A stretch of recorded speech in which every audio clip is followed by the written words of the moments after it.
Salam kerahiman. Hari ini 14 Januari kita mulai dan baca dari 359. Dalam nama Bapa dan Putra dan Roh Kudus. Amin. 359. 10 Januari 1935. Kamis. Pada petang hari dalam kebaktian kepada Sakramen Maha Kudus, pikiran-pikiran ini mulai menggangguku. Tidak mungkinkah semua yang aku katakan mengenai kerahiman agung Allah itu hanyalah suatu kebohongan atau suatu hayalan? Ketika aku ingin merenungkan hal ini barang sejenak, tiba-tiba aku mendengar suara batin yang keras dan jelas berkata, "Segala sesuatu yang engkau katakan mengenai kebaikanku adalah benar." Bahasa tidak memiliki ungkapan yang memadai untuk memuji kebaikanku. Kata-kata itu begitu penuh dengan kekuatan dan begitu jelas, sehingga aku rela menyerahkan hidupku untuk menyatakan bahwa kata-kata itu berasal dari Allah. Aku dapat menyatakan kata-kata itu dengan ketenangan hati yang mendalam. Ketenangan hati itu menyertai aku ketika aku menyampaikan kata-kata itu dan kemudian masih tetap menyertaiku. Damai ini memberiku kekuatan dan kemampuan yang sedemikian besar, sehingga segala kesulitan, sengsara, penderitaan, dan kematian sendiri seolah-olah bukan apa-apa. Terang ini memberikan kepadaku sekilas kebenaran bahwa semua usahaku untuk membuat jiwa-jiwa mengenal kerahiman Tuhan sangat berkenan di hati Allah. Dan dari sini muncul sukacita yang sedemikian besar dalam jiwaku, sehingga aku tidak tahu apakah di surga sana ada sukacita yang lebih besar. Oh, kalau saja jiwa-jiwa mau mendengarkan sekurang-kurangnya sedikit suara hati nurani dan bisikan, yakni bisikan-bisikan Roh Kudus, aku katakan sekurang-kurangnya sedikit. Sebab sekali kita membuka diri terhadap pengaruh Roh Kudus, Ia sendiri akan menggenapi apa yang kurang dalam diri kita. Panjang ya hari ini. 359. Itu terjadi 10 Januari 1935. Kamis petang hari dalam kebaktian kepada Sakramen Maha Kudus. Suster Faustina memberikan informasi dengan sangat detail ya, bahwa itu terjadi pada waktu kebaktian kepada Sakramen Maha Kudus, yaitu ibadat singkat yang ditutup dengan berkat Sakramen Maha Kudus. Suster Faustina dalam keadaan bimbang waktu itu. Pikirannya mengganggu dia mengenai kerahiman ya. Tapi tiba-tiba ada suara yang sangat tegas dalam batinnya. Dikatakan, "Segala sesuatu yang engkau katakan mengenai kebaikanku adalah benar." Bahwa bahasa tidak memiliki ungkapan yang memadai untuk memuji kebaikanku. Itu yang Yesus katakan untuk menjawab kebimbangan, keraguan dari Suster Faustina. Dan pada waktu mendengar kata-kata itu, dia merasa damai. Mendapat jawaban, tadinya bimbang. Ini boleh menjadi contoh buat kita juga ya. Kalau kita bimbang, kalau kita ragu-ragu, kita datang pada Tuhan. Pada Sakramen Maha Kudus, serahkan semua kebimbangan dan Tuhan menjawab, dan Suster Faustina merasa damai. Damai ini memberiku kekuatan dan kemampuan yang besar. Sehingga segala kesulitan, sengsara, penderitaan, kematian seolah-olah bukan apa-apa.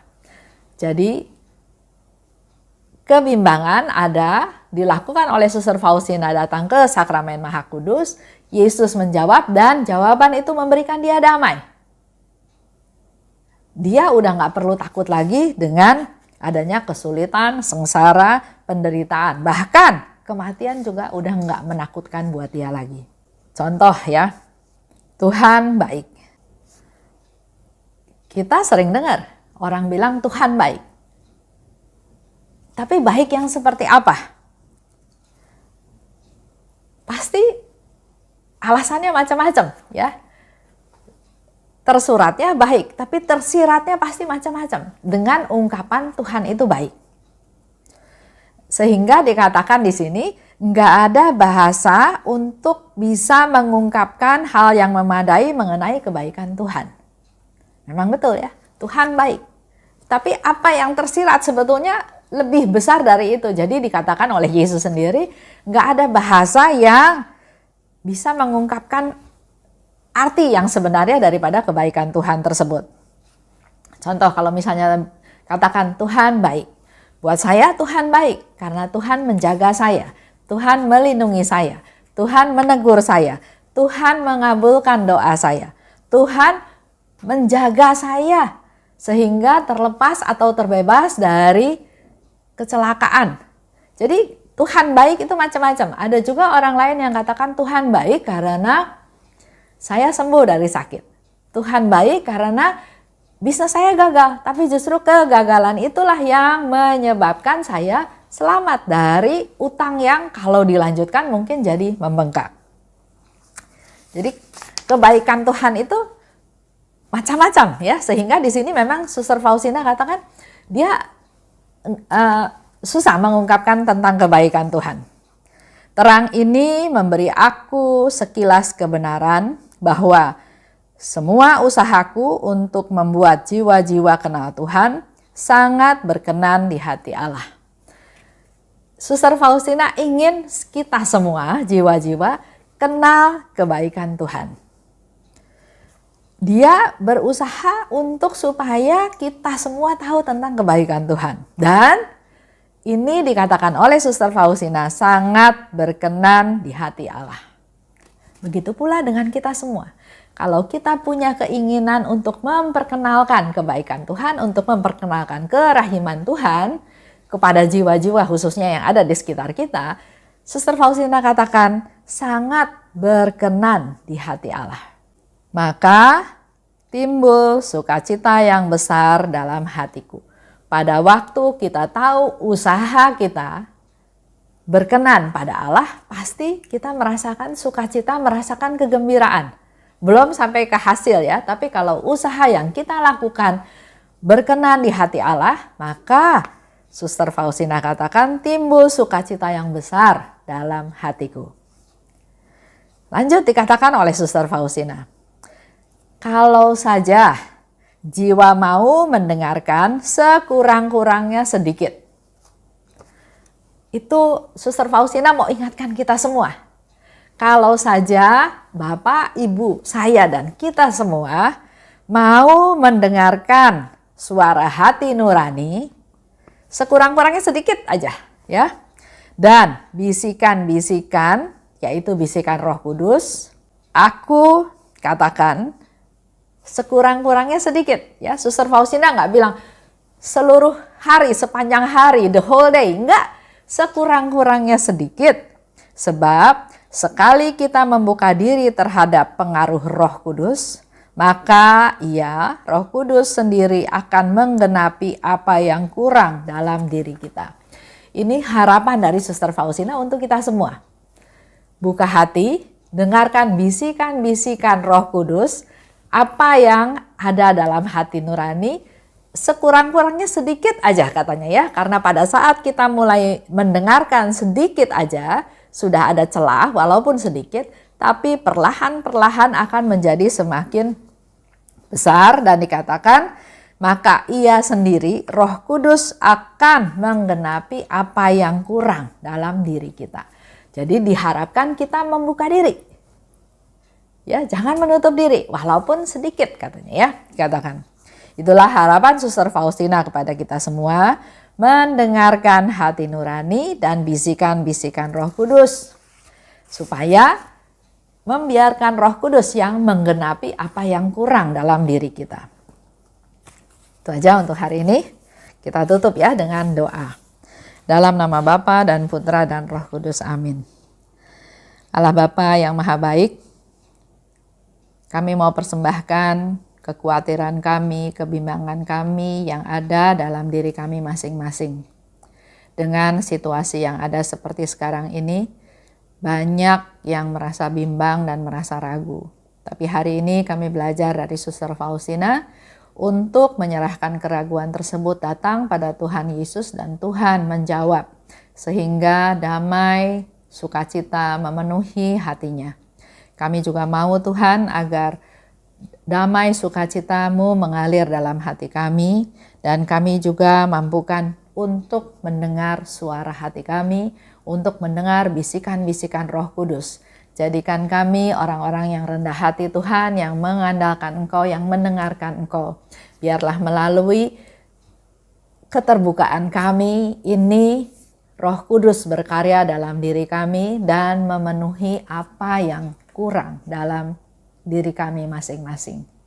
Kami mau persembahkan diri kami Tuhan, keluarga kami, teman-teman yang kami kasihi dalam perlindungan-Mu, dalam kasih-Mu. Kemuliaan kepada Bapa dan Putra dan Roh Kudus, seperti pada permulaan, sekarang, selalu dan sepanjang segala abad. Amin. Dalam nama Bapa dan Putra dan Roh Kudus. Amin. Salam kerahiman.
atas